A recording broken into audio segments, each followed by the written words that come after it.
Pablo estaba en una batalla contra aquellos que propagaban un evangelio falso. Eso lo vimos la última vez. Cualquier alteración del evangelio, cualquier agregado al evangelio, trae consigo la condenación divina. Pablo dijo 2 veces que sea anatema. Él está luchando por el verdadero evangelio frente a los judaizantes que propagan un falso evangelio de salvación en Cristo, pero por fe más obras. El Señor está diciendo en Mateo 13 que va a haber cizaña sembrada por Satanás entre los creyentes y serán indiscernibles en muchos casos.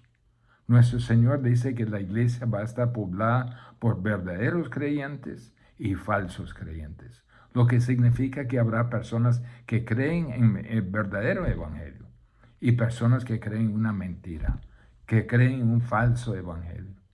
Todo dentro del marco de lo que se llama la iglesia, la congregación y el reino. Todos lo sabemos, todos lo vemos, todos debemos lidiar con eso. Los acusadores de Pablo estaban diciendo que Pablo solo estuvo en Jerusalén por corto tiempo y no pudo haber recibido su evangelio de los apóstoles. Más bien dicen ellos que se le ocurrió su propia versión del evangelio, sectaria, diferente de Pedro y Santiago y Juan, los principales apóstoles. ¿Era diferente? No era diferente. Pero Pablo tenía que venir y su corazón, en el final del versículo 5 dice que la verdad del evangelio permaneciese con vosotros, que permanezca siempre con vosotros, el verdadero evangelio, la verdad del evangelio. Entonces vemos varias cosas aquí. Primero, el evangelio de Dios no es de un solo mensajero, quien sea. Gálatas 2, eso fue Gálatas 2:1. Nos fue porque Pablo fue a Jerusalén. Dice, después, pasados 14 años, subí otra vez a Jerusalén con Bernabé, llevando también conmigo a Tito. Se acuerda, tenía 3 años en Arabia, donde Dios lo enseñaba, también donde predicaba. Regresó y luego durante 14 años estaba predicando ese evangelio en Siria y Cilicia. Y vi esta obra del evangelio durante 16 años en total, 17, perdón. Y estuve a solas con el Señor en mi ministerio durante 17 años. Después de 3 años en Arabia y 14 años de predicación, llegué a Jerusalén. Traje a Bernabé, que era mi compañero. Miren, si no le creen, mire en Gálatas 1, versículos 21 a 24. Después fui a las regiones de Siria y Cilicia, y no era conocido de vista las iglesias judías que eran en Cristo. Solamente ellos oían decir, aquel que en otro tiempo nos perseguía, ahora predica la fe que en otro tiempo asolaba, y glorificaban a Dios en mí. Ahí no solo habían aceptado finalmente en Jerusalén, sino que corría la voz sobre el impacto del evangelio que Pablo está proclamando. ¿Qué hizo Pablo? Fundó las iglesias en Siria y Cilicia. Trabajó con Bernabé.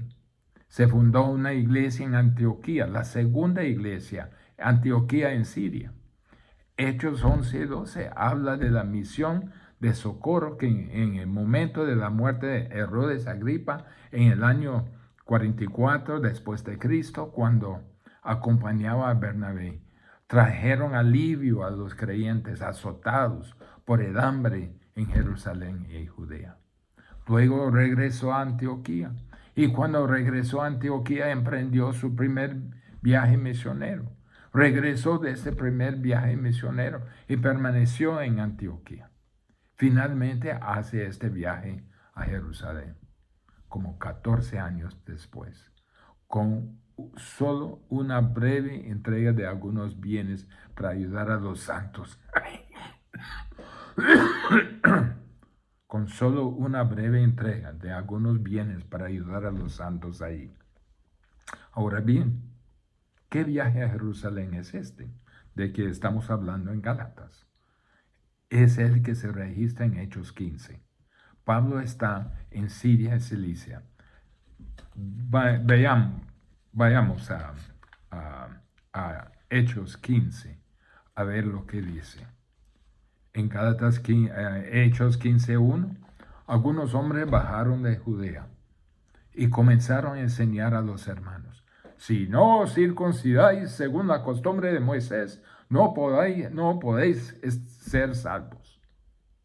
Así que encontramos a judíos viniendo a Antioquía desde Jerusalén, exigiendo a estos gentiles que sean circuncidados o no podrán ser salvos. Continuamos. Hechos 15:2. Como Pablo y Bernabé tuviesen una discusión y contienda no pequeña con ellos, se dispuso que subiesen Pablo y Bernabé a Jerusalén y algunos otros de ellos a los apóstoles y a los ancianos para tratar esa cuestión. ¿De dónde vino? ¿Cuál es la raíz de este falso evangelio? Ellos pues, versículo 3, ellos pues, habiendo sido encaminados por la iglesia, pasaron por Fenicia y Samaria, contando la conversión de los gentiles, y causaban gran gozo a todos los hermanos. Y llegados a Jerusalén, fueron recibidos por la iglesia y los apóstoles y los ancianos, y refieren todas las cosas que Dios había hecho con ellos. Pero algunos de la secta de los fariseos que habían creído se levantaron diciendo: es necesario circuncidarlos y mandarles que guarden la ley de Moisés. Y eso marcó el debate. Versículo 6. Y se reunieron los apóstoles y los ancianos para conocer de este asunto. ¿Por qué fue Pablo? Fue allí seguro para tratar con esta situación del falso evangelio. Pero ¿cuál fue el motivo?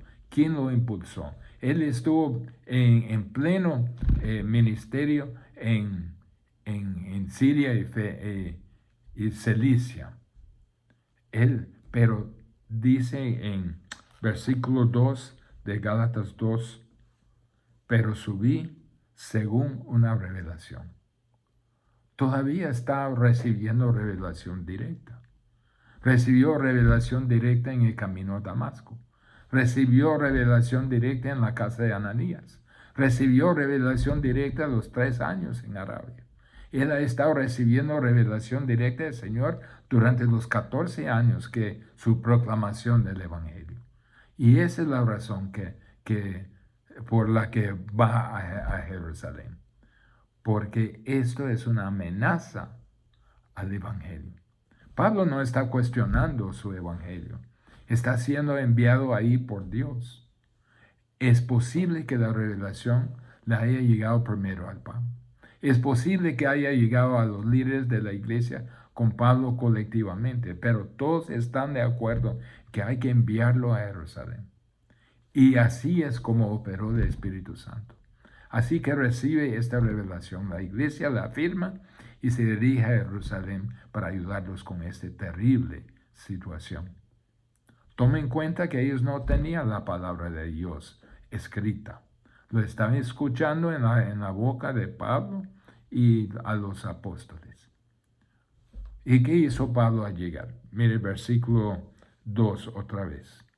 Les presenté el evangelio que predico entre los gentiles, pero lo hice en privado a los que tenían alta reputación, para cerciorarme de que no corría ni había corrido en vano. Les presenté el evangelio a la iglesia. Hechos 15 dice: a los ancianos y apóstoles. Yo conocía los problemas. Yo conocía la fiesta de la circuncisión, el partido de la circuncisión. Yo sabía que los judaizantes estaban haciendo un daño horrible con su circuncisión obligatoria y su legalismo. Literalmente dice que expuso el evangelio para que escucharan. Pero nota algo. pero lo hice en privado a los que tenían alta reputación. Eso sería para los verdaderos líderes, los apóstoles nombrados en versículo 9, Santiago, Pedro y Juan, o digamos, sí, quienes tenían reconocimiento de ser columnas de la iglesia. Y les conté, les expuse el evangelio que predicaban. Para cerciorarme, dice, que no corría ni había corrido en vano. Todos estos años, esa es honestidad genuina. Pablo dice, no, es que yo estoy convencido de este evangelio, pero estoy corriendo en vano viendo que estas personas vienen con un falso evangelio desde Jerusalén. Pablo quería su afirmación. Nunca dice, he dudado de la verdad que el Señor me dio. Lo escuché de sus labios. Nunca he dudado de su poder. Lo he visto durante 17 años. Lo he visto en mi propia vida.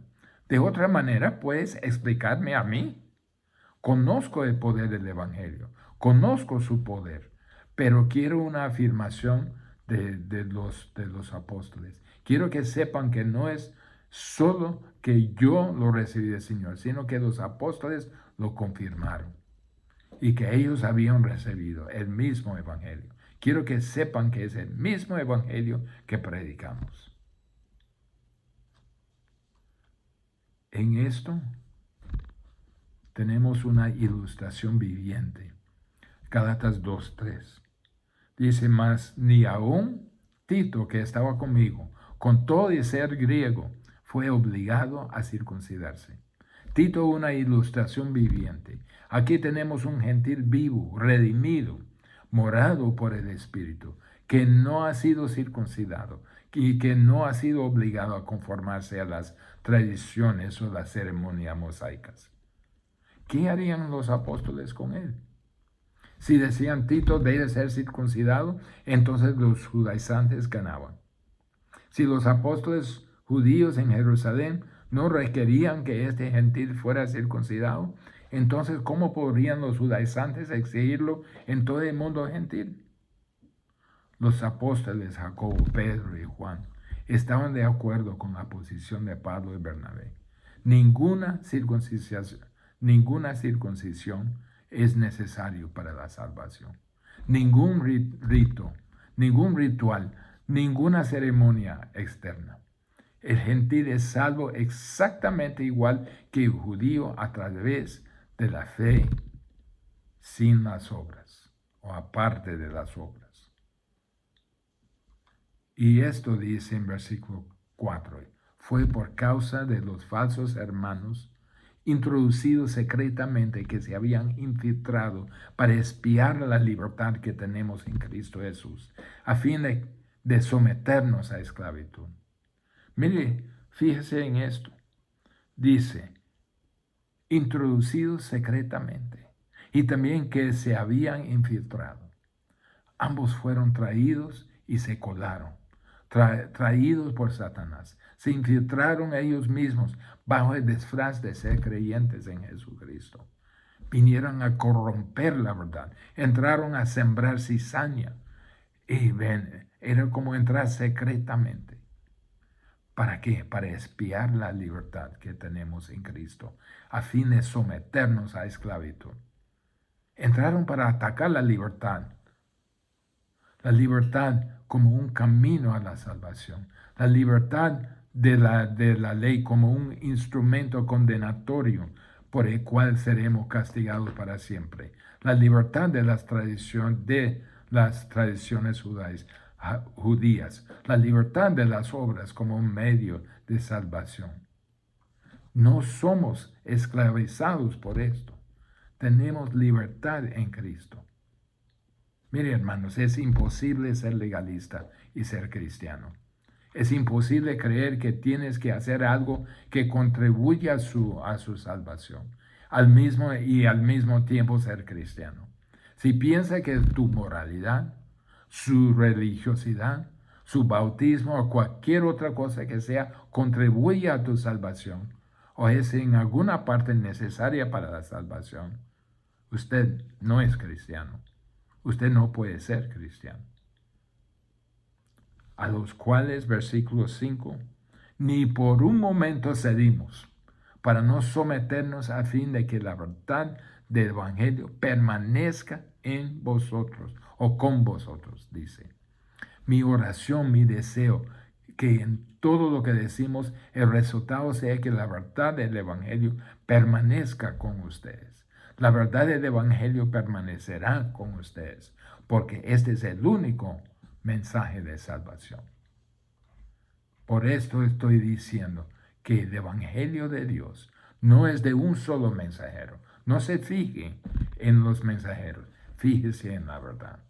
También estoy diciendo, dice Pablo, que el Evangelio de Dios está por encima de todas nuestras diferencias. No es que hay un evangelio para esto y el otro para los otros. Pablo quería la afirmación de los apóstoles que era el mismo evangelio que ambos predicaban. Mire lo que dice en versículo 6. Pero de los que tenían reputación de ser algo, lo que hayan sido en otro tiempo, nada me importa. Dios no hace acepción de personas. Pero a mí, pues, los de la reputación, nada nuevo me comunicaron. Ellos son llamados los pilares, las columnas de la iglesia en versículos 9. E incluso identificados en parte como Jacobo, el hermano del Señor, Cefas, que es Pedro, y el apóstol Juan. Lo que haya sido en otro tiempo, nada me importa. Dios no hace acepción de personas. Los que eran de la reputación no me aportaron nada. No es que ellos me enseñaron el Evangelio. No importa quién sea, lo que importa es que sea fiel a la verdad. La única autoridad es la autoridad de la palabra de Dios. Miren Gálatas 1:8, la advertencia de Pablo. Dice, mas si algún nosotros o un ángel del cielo os anunciare un evangelio contrario al que os hemos anunciado, será anatema. Y si no me escuchó, dice, sea anatema. Dios no hace acepción de personas. Pedro lo entendió. Miren Hechos 10:34. Dice entonces Pedro, abriendo la boca, dijo, en verdad comprendo que Dios no hace acepción de personas. No se trata de quién soy. No se trata de quién es Pedro. No se trata de quién es Jacobo. ¿Quién es Juan o cualquier otra persona? Se trata del Evangelio. A mí, pues, los de la reputación nada nuevo me comunicaron. No añadieron nada al Evangelio que predico, dice Pablo. No vine para ampliar el mensaje del Evangelio como a los apóstoles, como si algo faltaba. Sino al contrario, otra vez, versículo 7. Sino al contrario, a ver que se me había encomendado el Evangelio a los de la incircuncisión, así como Pedro lo había sido a los de la circuncisión. Fíjese en las palabras bien. Se me había encomendado el Evangelio. Dios había encomendado el Evangelio. También el mensaje del Evangelio. También a nosotros. Mire lo que dice en 2 Timoteo 2:2. Lo que has oído de mí ante muchos testigos, esto encarga a hombres fieles, que sean idóneos para enseñar también a otros. No es un evangelio a un grupo y otro evangelio. El evangelio no tiene dueño. Ningún grupo tiene dueño, es dueño del evangelio. El evangelio a los de la incircuncisión, así como Pedro lo había sido a los de la circuncisión. Es el mismo evangelio. No hay un evangelio a los de la circuncisión y otro a los de la incircuncisión. Solo hay un evangelio que se predica a ambos grupos de personas. Cualquier otro evangelio trae la maldición de Dios, trae el anatema de Dios. Vieron que Pablo era igual a ellos, mensajeros del mismo evangelio. Gálatas 2:8. Pues el que actuó en Pedro para el apostolado de la circuncisión, actuó también en mí para con los gentiles. Obró eficazmente para conmigo en mi apostolado a los gentiles. El mismo Espíritu Santo que le dio poder al Pedro desde el día de Pentecostés en adelante, y miles de personas se convierten. El mismo poder en Pedro como apóstol es el poder en mí. Tenemos el mismo evangelio, tenemos el mismo Espíritu Santo. No hay diferencia. Ambos tenían el mismo evangelio, ambos estaban empoderados por el mismo Espíritu Santo. No hubo diferencia en el mensaje. Y reconociendo, versículo 9, la gracia que me había sido dada. Jacobo, Cefas y Juan, que eran considerados como columnas. Este es el golpe final a los judaizantes, los líderes de la iglesia en Jerusalén, donde los judaizantes presentaron como su fuente. Los apóstoles afirmaron y reconocieron que el evangelio que Pablo proclamaba era el mismo evangelio. No hay diferencia en el mensaje, no hay diferencia en el poder entre Pedro y Pablo. Y esta decisión fue confirmada oficialmente. Hay varios factores de eso. No requerían que Tito fuera circuncidado. No era necesario. Reconocieron que el evangelio que Pablo proclamó fue exactamente lo que Pedro proclamó. Reconocieron que el evangelio que Pablo proclamó fue exactamente lo que Pedro estaba proclamando. Reconocieron que el poder del Espíritu Santo que se había manifestado en el ministerio de Pedro en Jerusalén para miles y miles de convertidos en Jerusalén y Judea, se había manifestado en Pablo en todo el mundo gentil. La gente se estaba convirtiendo al Señor. Pablo nos comunicaba en 1 Corintios 9, 17, la comisión me ha sido encomendada. También dice en Corintios que se requiere de los mayordomos que un hombre sea hallado fiel. Pablo fue fiel hasta el final. Peleó la buena batalla, terminó el curso, mantuvo la fe. Nosotros también, como Pablo, tenemos una comisión. Mateo 28, 19 y 20. Por tanto, id y haced discípulos a todas las naciones, bautizándoles en el nombre del Padre y del Hijo y del Espíritu Santo, enseñándoles que guarden todas las cosas que os he mandado. Tenemos el mismo evangelio, tenemos el mismo Espíritu Santo que nos empodera. Tenemos una misma mayordomía de ser fiel hasta el final, donde quiera que nos encontremos. ¿Qué tan fieles somos a la responsabilidad que Dios nos ha dado?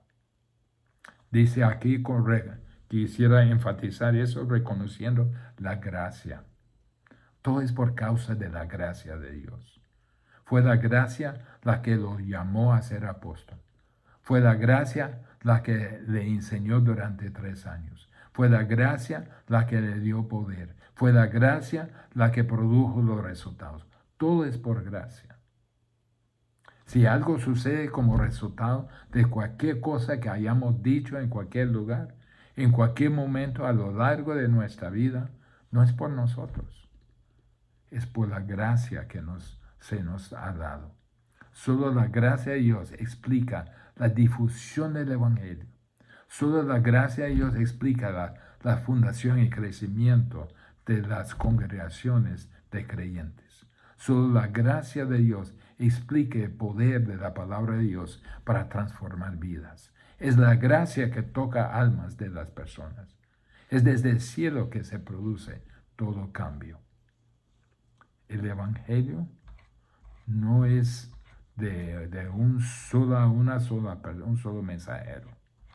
El evangelio de Dios está por encima de todas nuestras diferencias. Y finalmente, el evangelio de Dios nos une. Gálatas 2:3. Mas ni aun Tito, que estaba conmigo, con todo y ser griego, fue obligado a circuncidarse. Afirmaron exactamente lo que Dios nos había llamado a hacer. Eso fue su llamada. Pablo iba a predicar a los gentiles, fue enviado por el Señor para hacer precisamente eso, y lo hizo. Comenzó a proclamar a Jesús diciendo, Él es el Hijo de Dios, desde el momento de su conversión. Eso es lo que el Señor lo llamó a hacer.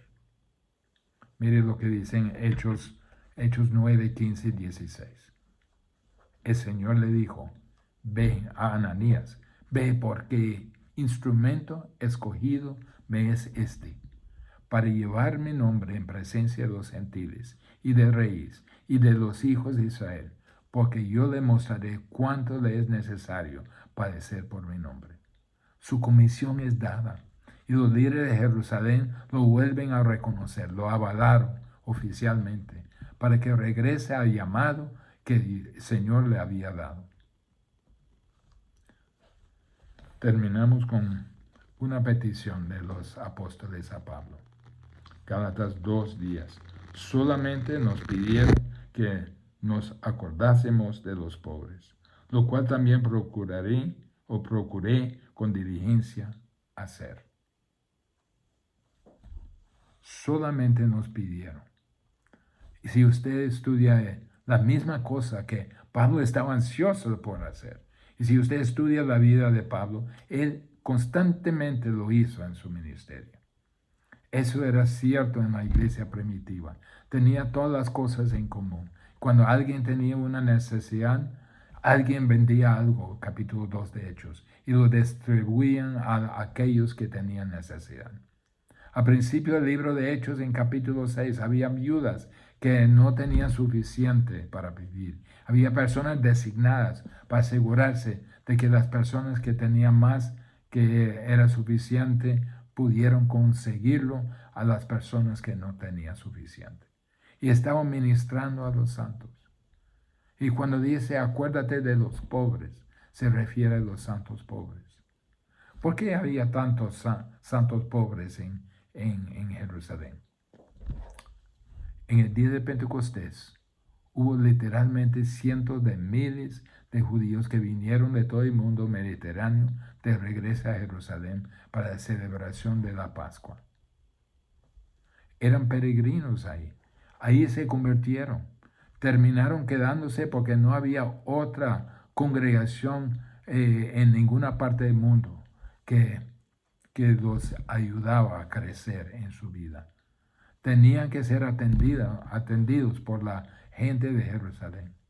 Era difícil ser cristiano en Jerusalén. Podría perder su trabajo, será perseguido por toda su familia, no tendría ningún recurso. Ser cristiano en Jerusalén después del día de Pentecostés fue muy difícil. Y de repente viene la persecución. La gente es asesinada y apóstol Jacobo es asesinado. Esteban está apedreado. Es difícil ser cristiano en Jerusalén debido a la animosidad de la élite judía. Así que siempre tenían el problema de cómo cuidamos a estas personas que viven en otro lugar. Pero se quedaron porque aquí es donde se convirtieron en parte del cuerpo de Cristo, parte de nuestra congregación. Pablo había hecho eso en la mitad de los 14 años en algún momento. Descendió con alivio financiero para los que estaban en la hambruna en Judea. Romanos 15, 26. Porque en Macedonia, Acaya tuvieran a bien una ofrenda para los pobres que hay entre los santos que están en Jerusalén. Pablo en su viaje misionero siempre tenía en mente los santos pobres de Jerusalén. Donde quiera que iba, Pablo recogía dinero para llevarlo a Jerusalén. Está en deuda con los santos de Jerusalén, donde Dios comenzó esa obra. Y están felices de enviar dinero. Eso es todo. No es mercadeo, es solo amor. Hermanos, recuerda, solo hay un evangelio. Podría haber diferentes métodos. Podría llegar a hacer todo para los hombres metodológicamente. Podría llegar a diferentes gentes o etnias. Pero solo hay un evangelio. No hay una mezcolanza de evangelios. La teología de Pablo, la teología de los apóstoles, la teología de Pedro, la teología de Juan, solo hay un evangelio, solo hay una teología, un solo Dios. Y la verdad del evangelio debe ser mantenida, debe ser defendida, debe ser proclamada siempre. Como Pablo dice, que la verdad del evangelio permanezca en ustedes. Padre, te damos gracias por que el evangelio es uno y que no es de un solo mensajero. Está por encima de todos nosotros y nos une, porque no son diferentes evangelios. Es el evangelio puro, por fe, por gracia, por medio de la fe, no por obras, para que nadie se gloríe. Señor, ayúdanos a enfocar en ese evangelio, el evangelio verdadero, que la verdad del evangelio esté arraigado en nosotros, permaneciendo en nosotros. En nombre de Jesús.